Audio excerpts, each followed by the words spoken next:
Hello my YouTube family, कैसे हैं आप सब। आई होप कि आप सब अच्छे होंगे। हाँ जी, मैं भी एकदम अच्छी हूँ। और welcome back my new blog. आप सबका स्वागत है मेरी एक और नए ब्लॉग में, वीडियो में। और जी हम आ गए हैं उदयपुर से, क्योंकि मैं आप लोगों के साथ शेयर कर रही थी। पीछे वाले वीडियो में मैंने बताया था कि हम उदयपुर गए हुए थे।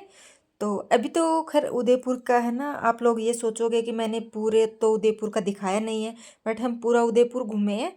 और जो पहले की जो वीडियो है ना मेरी उदयपुर की, जो बची है, वो अभी एडिटिंग नहीं करी है मैंने, क्योंकि आते ही नवरात्रि आ गई है। तो फिर मैं नवरात्रि की जल्दबाजी थी, तो मैं इसलिए नवरात्रि की तैयारी में लग गई, तो वो मैं एडिटिंग नहीं कर पाई। तो वो मैं आप लोगों के साथ है ना बाद में शेयर करूँगी। तो पहले मैं आप लोगों के साथ ये वाली वीडियो शेयर कर देती हूँ। तो मैं आई उदयपुर से, आते ही सबसे पहले मैंने अपने बैग खोले। और पूरी रात हम सोए नहीं, क्योंकि ट्रेन से आए हैं ना। तो ट्रेन में मुझे नींद नहीं आती, पूरी रात हो गई। और आते ही सबसे पहले मैं सोचा चल कपड़े निकाल लेती हूँ। कपड़े निकाले, जो गंदे कपड़े थे वो अलग किए, जो साफ़ कपड़े थे ना, धुले हुए थे, जो यूज नहीं हुए थे, उनको अलग किया। उसके बाद में नहा धो के और फिर मैं बनाने लग गई माता रानी की ड्रेस, क्योंकि आज मेरे को माता रानी की ड्रेस बनानी है। मतलब ड्रेस भी बनानी है और बहुत सारे काम हैं, क्योंकि नवरात्रि बिल्कुल पास में आ गए। खैर कल तो नवरात्रि है, लेकिन ये एक दिन पहले की वीडियो है। तो कुछ मेरे पास फैब्रिक रखे थे, जैसे मैं कुछ फैब्रिक होते हैं ना जो मेरे समझ में आ जाते हैं। मैं मार्केट गई हूँ, कुछ फैब्रिक समझ में आ गए मेरे को, तो वो मैं उठा लाती हूँ, क्योंकि कहीं ना कहीं है ना फैब्रिक काम आ ही जाते हैं। तो मेरे पास एक पिंक कलर का फैब्रिक था और एक ये स्काई ब्लू कलर का था। तो जो स्काई ब्लू कलर का है ना, इसका कपड़ा मेरे को थोड़ा सा अच्छा लगा। पहले तो मैंने सोचा पिंक कलर वाले की बना लूँगी, लेकिन पिंक कलर वाले का ना कपड़ा अच्छा नहीं है। कढ़ाई तो अच्छी है, लेकिन उसका कपड़ा अच्छा नहीं है। उसको जो खिंच धागा जो खिंच जाता है ना, उस टाइप का धागा वो कपड़ा है। वो बिल्कुल गंदा कपड़ा है। तो फिर मैंने सोचा कि इसकी ड्रेस तो नहीं बनाऊंगी। देखो मेहनत भी पूरी लग जाती है ना काम करने में, ड्रेस बनाने में। और फिर वो यूज भी ना आए, क्योंकि वो एक बार धुलते ही खराब होएगा वो पिंक वाला कपड़ा। तो इस वजह से फिर वो मैंने पिंक वाला कपड़ा छोड़ दिया। जो ये फिरोजी कलर वाला कपड़ा है ना, इसकी मैं ड्रेस बनाने लग गई हूँ माता रानी की। ये एक बहुत ही सुंदर कपड़ा है, और ये कपड़ा जॉर्जेट में है। नीचे नीचे इसके इनर लगा हुआ है, साथ में अटैच है। और ये पूरा सीक्वेंस से भरा है। तो माता रानी के, भगवान जी के तो ऐसी ही ड्रेस अच्छी लगती है कि पूरी सितारे में भरी हो, पूरी कढ़ाई में अच्छी खूब भरी हो।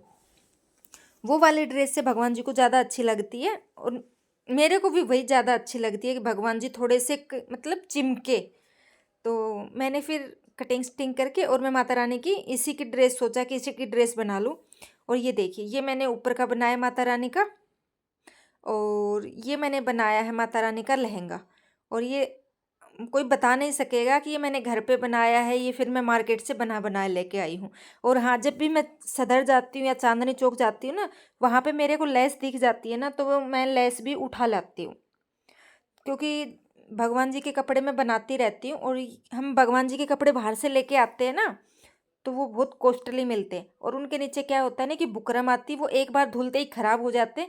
और ये मैं माता की ड्रेस लेके आती ना, इतनी ड्रेस, क्योंकि मेरी माता रानी 1.5 फुट की है, तो मेरे को 700 से 800 रुपये की ड्रेस मिलती, कम से कम। अगर मतलब ठीक ठाक लेती तो, ज़्यादा हेवी भी नहीं लेती, ज़्यादा नॉर्मल भी नहीं लेती, तो ठीक ठाक तो 700-800 की मुझे ड्रेस मिलती। और ये मान लो कि मेरे को घंटा या 1.5 घंटा लगा होगा। ऊपर वाला घंटा मेरे को 1.5 लगा होगा, और मैंने माता रानी की ड्रेस बना के अच्छी सी और तैयार कर ली। और ये क्या है, लॉन्ग टाइम चलेगी, मन भर जाएगा, लेकिन ये फटेगी भी नहीं। तो एक तो बेनिफिट इसका सबसे बढ़िया ये है कि कितनी बार धुलो, कितनी बार कुछ करो, ये ख़राब नहीं होगी। उसके बाद में जी मार्केट जाना है अभी मेरे को, शाम को। मैं यहाँ पे नोट डाउन कर रही हूँ कि मेरे को क्या सामान लेके आना है नवरात्रि का, क्योंकि कल क्या है कि मेरी फ्रेंड की बेटी का बर्थडे है। तो कुछ सामान उसका लेके आना मेरे को, और कुछ सामान मेरे को नवरात्रि का। तो मैं लिस्ट बना ले जाती हूँ, क्योंकि बार बार अगर हम बिना नो मैं लिखे लेके जाऊँगी ना, तो आधी चीज़ मैं भूल जाऊँगी और आधी लेके आऊँगी। तो इस वजह से फिर मैं क्या करती हूँ कि अपना नोट डाउन कर लेती हूँ, लिख के लेके जाती हूँ। तो जो भी सामान होगा सारा एक ही बार में ले आऊँगी। और मेरी गुड़िया रानी के मेरे को शूज़ लेके आने स्कूल के। जो मेरी फ्रेंड की बेटी है उसके बर्थडे का सामान लेके आना मेरे को, ड्रेस उसकी देखती हूँ गिफ्ट में क्या अच्छा लगेगा उसके लिए गिफ्ट लेके आना है, और मेरे को नवरात्रि का सामान लेके आना है। और दूसरी चीज़ क्या होती है ना, नवरात्रि का जो छोटा छोटा सामान होता है, जो हवन का सामान होता है, पूजा पाठ में जो काम आएगा, वो छोटा छोटा सामान होता है ना, तो उसमें हम आधी चीज़ भूलते हैं और आधी लेके आते हैं। तो इस वजह से फिर मैं लिख लेती हूँ, और जो ये पर्ची है ये ऐसे कैसे मैं दुकान वाले को जाके दे दूँगी तो वो निकाल के मुझे दे देगा। और ये है जी अगले दिन की सुबह। आज है अमावस्या, और चावल मैंने रात में ही भिगो दिए थे। खीर के लिए मैं चावल रखती हूँ, टूटे हुए जो चावल होते हैं ना उनकी खीर बनाती हूँ, तो अच्छी खीर बनती है, घुट जाती है। और सुबह सुबह का टाइम है, सुबह उठते ही सबसे पहले सोचा कि खीर ही रख दूँ। चावल मैंने रात में भिगो के रख दिया था, क्योंकि जब तक मैं और काम करूँगी, नहा धो के आऊँगी ना, तो खीर बन जाएगी। और साथ में मैंने चाय रख दी है, क्योंकि सुबह सुबह चाय के बिना तो मेरा मतलब मेरी आँखें नहीं खुलती, ये मानो, क्योंकि सुबह मुझे चाय चाहिए तो चाहिए। और आज मैं बनाऊँगी छोले की सब्ज़ी। छोले भी मैंने रात में ही भिगो के रख दिए थे। जो चीज़ मेरे को भिगोनी होती है ना, वो मैं रात में ही भिगो के रख देती हूँ। तो एक साइड मैंने खीर बनने रख दी है, और एक साइड मैंने छोले बॉईल करने रख दूँगी। साथ के साथ मेरी बन रही है चाय, और जब तक मैं चाय पीऊँगी, जब तक छोले भी उबल जाएँगे, मतलब चाय पीऊँगी और नहा के आऊँगी, जब तक छोले भी उबल जाएँगे। और खीर में तो थोड़ा टाइम लगेगा, क्योंकि इतनी जल्दी खीर बनेगी नहीं। तो इस वजह से फिर मैं है ना, मेरे को चलो नहाए भी नहीं, हाथ मुँह मैंने धो लिए थे, और धो के फिर मैंने खीर रख दी थी। और फिर कर लूँगी पूजा, खाना वाना फिर मतलब छोंक लगाऊँगी छोले में, और आटा वाटा फिर मैं बाद में ही गूँथूँगी। तो और अब मैं बना लेती हूँ चाय। चाय मैंने रख दी थी उठते ही, तो एक साइड चाय बन गई। तो करते हैं चाय, एंजॉय करते हैं सुबह सुबह की, क्योंकि सुबह की जो चाय होती है ना, वो मैं तसल्ली से आराम से बैठ के पीती हूँ। उसमें मैं कोई जल्दबाजी नहीं करती, क्योंकि जल्दबाजी तब होती है जब मन्नत स्कूल जाती है ना, तब मैं जल्दबाजी करती हूँ, क्योंकि उस टाइम बच्चों को भी स्कूल भेजना होता है तैयार करके, तो उस टाइम तो जल्दबाजी हो जाती। लेकिन मैं मन्नत के जाने के बाद एक अच्छी सी चाय पी लेती हूँ, तो मुझे फिर अच्छा लग जाता है। और अब मैं आ गई थी नहा के, मेरे छोले भी उबल गए और खीर भी मेरी बन गई है। तो अब मैं लगा लेती हूँ छोले में छोंक। छोले में छोंक लगाने के बाद मैं खाली रोटी सेक दूँगी, जब तक पतिदेव फिर नहा के आ जाएंगे और गाय को रोटी दे आएंगे, क्योंकि माउस वाले दिन सिर्फ हम गाय को ही रोटी देते हैं, अपने पितरों के नाम की। और बस यही करती हूँ, क्योंकि जितना मुझे पता है ना, मैं उतना ही करती हूँ। पहले मुझे बिल्कुल नहीं पता था, मैं भी मतलब धीरे धीरे ही इन चीज़ों को सीखी हूँ। किसी ने जैसे मेरे को थोड़ा बहुत बताया, तो उस हिसाब से मैं करने लग गई हूँ। और जो सब्ज़ी है ना छोले की, इसमें आप ये सोचोगे मैंने प्याज डाल दी। हाँ, छोले की सब्ज़ी है ना, मैं गाय को नहीं दूँगी, क्योंकि इसमें प्याज डले हैं। तो मैं खाली खीर और रोटी गाय को दूँगी। तो इस वजह से फिर मैंने वो प्याज का छोंक लगा रही हूँ, प्याज लहसुन का। नहीं तो अमावस्या होती है ना, उस दिन लहसुन प्याज का छोंक नहीं लगाते, जैसे पितरों के नाम की निकालते हैं ना, तो उसमें। हाँ, तो मैं इसमें है ना पितरों के नाम की जो रोटी निकालूंगी ना गाय की, उसमें मैं सब्जी का यूज नहीं करूँगी। सब्जी तो खाली घर के लिए बना रही हूँ, क्योंकि पतिदेव भी तो ऑफिस जाएंगे ना, उनका टिफ़िन भी पैक करना है। तो इस वजह से फिर मैं, और छोले की जो सब्जी होती है, मतलब कोई भी सब्जी हो, लहसुन प्याज के बिना तो अच्छी बनती नहीं है। कल से नवरात्रि है, तो लहसुन प्याज यूज नहीं होंगे। ये मेरे हैं जितने भी पूजा में जो बर्तन यूज होंगे, वो सारे बर्तन ये हैं। क्योंकि अभी इनको मेरे को देखो थोड़े ब्लैक हो रखे हैं, ये इनको मैं साफ करूँगी, क्योंकि पिछले नवरात्रि में यूज किया नहीं, नवरात्रि के बाद दीपावली आ गई थी, सॉरी, दीपावली में यूज किया था, उसके बाद यूज नहीं करे, तो मैं उठा के रख देती हूँ। देखो थोड़े, क्योंकि ये पीतल के है ना, तो ब्लैक हो जाते हैं, इनको साफ करना है। और ये मेरा अखंड दिया है, एक मेरे पास अखंड ज्योति ये है, और एक ये है, लेकिन ये वाली कोई काम की नहीं है। इसमें मैं बताती हूँ क्या है। जैसे ये ऊपर से भीड़ा है और नीचे से चौड़ा, वैसे तो है तो ये बड़ा, और ये मैंने लिया था वैष्णो देवी से, बट ये मेरे कोई काम का नहीं है, क्योंकि इसमें जब हम ऐसे बत्ती निकालते हैं ना चिमटी से, तो वो बत्ती निकलती नहीं है। और सबसे बढ़िया दिया ये होता है, अगर आप अखंड ज्योत के लिए लेके आओ ना, तो ऐसा दिया ले लो। और ये मेरा सबसे फर्स्ट दिया है, मतलब पहले जब मैं दिल्ली में आई थी ना शादी करके, तो मैंने पहली बार नवरात्रि करे थे ना दिल्ली में, तो उस टाइम का दिया है ये मेरा। तब से यही दिया मैं ज़्यादातर यूज करती हूँ। अभी इनको साफ करना है, क्योंकि थोड़ा सा ये बर्तन करे नहीं है। अभी तो बर्तनों को साफ करूँगी और मंदिर को साफ करना है। यहाँ पर ये है कि सामान थोड़ा और माता रानी की ड्रेस तो मैंने आप लोगों को दिखा दी थी, मैंने बनाई है। अब की बार मैंने ये ड्रेस बनाई है माता रानी की इस कलर की, क्योंकि ये वाला फैब्रिक है ना मेरे पास पड़ा था। और ये देखो कितना मतलब मोतियों से भरा पड़ा है। तो माता रानी का ये मैंने लेस लगा दी हल्की गोल्डन कलर की, ये इसके ऊपर अच्छी लग रही है। और जो ये वाला कपड़ा है हम वो माता रानी की मतलब वैसे तो मैं ये ग्रास बिछाती हूँ मंदिर में, बट ये वाला मैं ले आई क्योंकि मेरे को अच्छा लगा। और मैं सोच रही अब की बार नवरात्रि में मैं कपड़ा ही बिछाऊँ, नीचे रेड कपड़ा है। और ये बत्ती मेरे पास थी लेकिन मैं फिर भी ले आई। और ये रोली भी थी, फिर भी मैं एक नया पैकेट माता रानी के श्रृंगार में काम आ जाएगा रोली कुमकुम। और ये पंचमेवा भोग मतलब भोग के लिए नहीं लेके आई मैं, ये मैं लेके आई हूँ हवन में यूज करने के लिए, क्योंकि ये हवन में काम आ जाएगा। तो हवन का सामान भी मैं ले आई। और हाँ, इसके ऊपर है ना, इस ड्रेस के ऊपर मैं ये वाला दुपट्टा लेके आई। सोचा था मैं कोई मतलब डार्क कलर का दुपट्टा लूँ, लेकिन इसके ऊपर है ना, क्योंकि ये फिरोजी कलर की है और इसमें सारा काम है ना लाइट गोल्डन बना हुआ है सारा काम, मतलब जो ये कढ़ाई भी और ये लेस भी। तो फिर मैंने सोचा कि ये वाले चुन्नी इसके ऊपर परफेक्ट जाएगी। ये देखो कंट्रास्ट में, तो मैं माता रानी का दुपट्टा हमेशा कंट्रास्ट में रखती हूँ। और ये इलायची और ये मिश्री और लौंग भी होंगी, मैं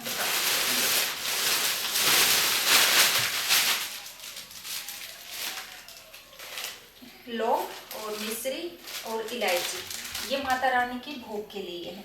तो ये भोग में सारा इसमें मिलाकर मिक्स करके रख लूँगी, मिश्री भी, लौंग भी और इलायची। तो ये तीनों इसमें भर लूँगी डब्बे में। और ये काले तिल, मतलब ये जो और सामान है, ये मतलब नारियल तो बहुत ज़रूरी है। ये बत्ती भी मैं बनी बनाई ले आई।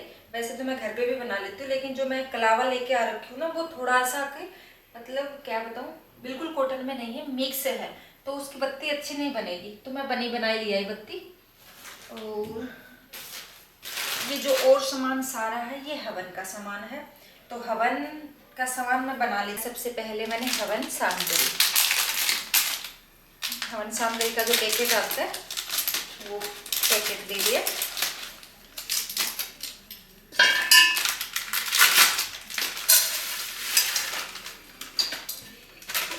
इसके बाद लिए मैंने काले तिल। आज मैं बताती हूँ आपको मैं हवन में क्या क्या यूज करती हूँ। काले तिल भी इसी में मिक्स कर लूँगी। और जो ये पंचमेवा है ना, ये भी इन्हीं में मिक्स कर लूँगी, क्योंकि हवन में ये पंचमेवा भी यूज होते हैं। और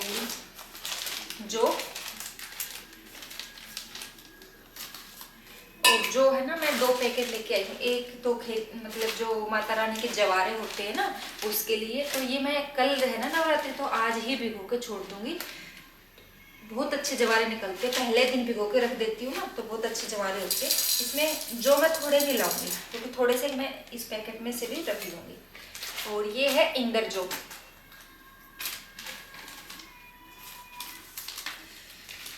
ये इंदरजो होते हैं ना, ये थोड़े से लंबे होते हैं, ये देखो इस तरीके से। तो ये है इंदरजो। और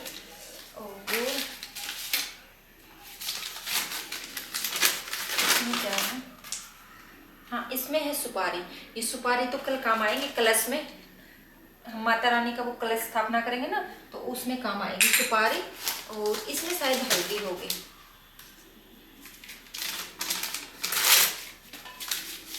हाँ ये हल्दी है, सुपारी, हल्दी, सिक्का, वो हम सब कलश में रखेंगे। और इसमें हम डालेंगे औषधि, सिर्फ औषधि है ये, तो सिर्फ औषधि भी इसी में डाल देंगे हम। इसका बहुत छोटा पैकेट दिया है मैंने उसको, खाली ये नहीं बताया कितना, न उसने मेरे से पूछा और उसने ऐसे ही डाल दिया। तो ये बहुत छोटा सा पैकेट दिया उसने, बट कोई नहीं, काम चल जाएगा, बिल्कुल नाम मात्र का है ये तो, कोई नहीं। और ये है गूगल और ये लोबान, इनको मैं कूट के मिक्स करूंगी। और ये कपूर है, कपूर को भी थोड़ा कूट के और फिर इसके अंदर मिक्स करूंगी।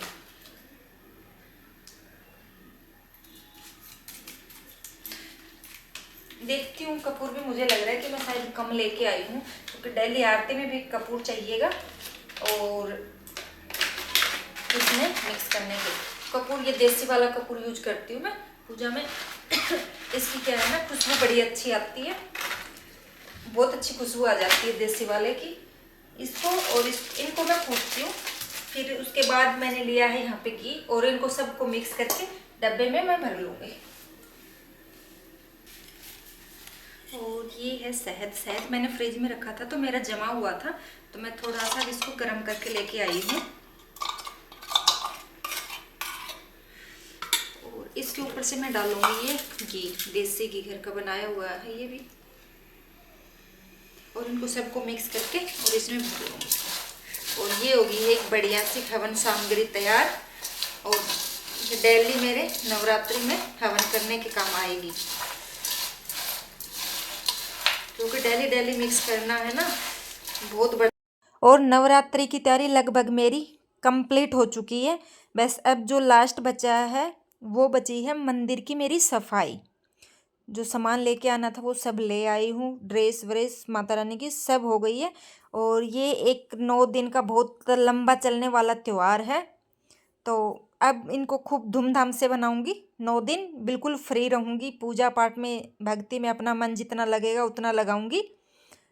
और खूब पूजा, मतलब इन 9 दिनों में खूब पूजा करनी चाहिए। जितनी होगी, जितनी माता रानी की मतलब इच्छा है करवाने की उतनी करूँगी। तो अब मैं लग गई हूँ बस मंदिर की सफाई करने। मंदिर की सफाई करके और फिर थोड़ा मैं 1-1.5 घंटे रेस्ट करूँगी। उसके बाद में मैंने किचन की सफाई नहीं करी, आज बर्तन मैंने रखे हुए हैं। और जो भगवान जी हैं उनको मैं आज ही नहला दूँगी, क्योंकि कल सुबह सुबह है ना, जब कलश स्थापना करेंगे ना तो बहुत टाइम लग जाएगा। और वैसे कल एक तो संडे है, और जो कलश स्थापना का मुहूर्त है वो सुबह 6:13 तक और 10:22 तक है। उसके बाद का मुझे पता नहीं मुहूर्त कितना है। वैसे तो मैं ब्रह्म मुहूर्त में हमेशा कलश स्थापना करती हूँ। एक 4 बजे का मुहूर्त भी है, तो 4 बजे तो उठ के नहीं करूँगी, क्योंकि 4 बजे का मुहूर्त है तो उसके लिए मुझे कम से कम 3-3:30 बजे तो उठना चाहिए, क्योंकि मैं भी नहाऊंगी, सिर धुलूंगी, फिर माता रानी को भी पंचामृत से स्नान करके फिर ही तो कलश स्थापना हो पाएगी। तो इतनी जल्दी तो घर नहीं उठूंगी। तो फिर मैंने यही सोचा, डिसाइड किया है, क्योंकि संडे है तो थोड़ी आराम से उठ लूँगी, फिर बाद में कलश स्थापना करूँगी। तो मैंने यही सोचा, जो 6 बजे के जो बाद मुहूर्त है ना, उस वाले मुहूर्त में मैं कलश स्थापना करूँगी। और हाँ, और सारे भगवान जी को मैंने आज ही नहला दिया। माता रानी को नहलाऊंगी मैं सुबह पंचामृत से स्नान करवा के, और फिर उसके बाद में मैं माता रानी को नई ड्रेस पहना के फिर कलश स्थापना करूँगी। और अब थोड़ा सा मंदिर को डेकोर भी कर लेती हूँ। जब नवरात्रि है तो मतलब घर ऐसा सजा हुआ लगना भी तो चाहिए ना। नवरात्रि है तो कि हाँ नवरात्रि है, तो थोड़ा उस हिसाब से लगना चाहिए, मंदिर भी लगना चाहिए, घर भी लगना चाहिए। तो बाहर वाला जो गेट है उसकी देखती हूँ, शाम को अगर हो पाएगी तो शाम को करूँगी, नहीं तो सुबह उठ के ही उसकी सफाई करूँगी। क्योंकि मैं मेन गेट को हमेशा धुलती हूँ, जैसे दीपावली होती है, नवरात्रि होती है, या कोई और त्यौहार होता है, या तो उसको सुबह ही धुलूँगी, नहीं तो फिर मैं शाम को धुल के सो जाऊँगी। क्योंकि जब हमारे घर की एंट्री साफ सुथरी रहेगी तभी तो माता रानी हमारे घर में आएगी। तो जी, ये थी मेरी आज की वीडियो। मेरी तो हो गई है, मतलब पूरी तैयारी ही हो गई है। आप लोगों की कितनी तैयारी हुई है मुझे कमेंट करके ज़रूर बताना। और फिर मिलूँगी आप लोगों से एक और नई इंटरेस्टिंग वीडियो के साथ। तब तक के लिए okay friend, thank you and bye bye. और हाँ, कल मिलते हैं, ज़्यादा दिन नहीं लगाऊंगी, कल नवरात्रि है तो कल भी मिलेंगे। आप सबको एडवांस में हैप्पी नवरात्रि।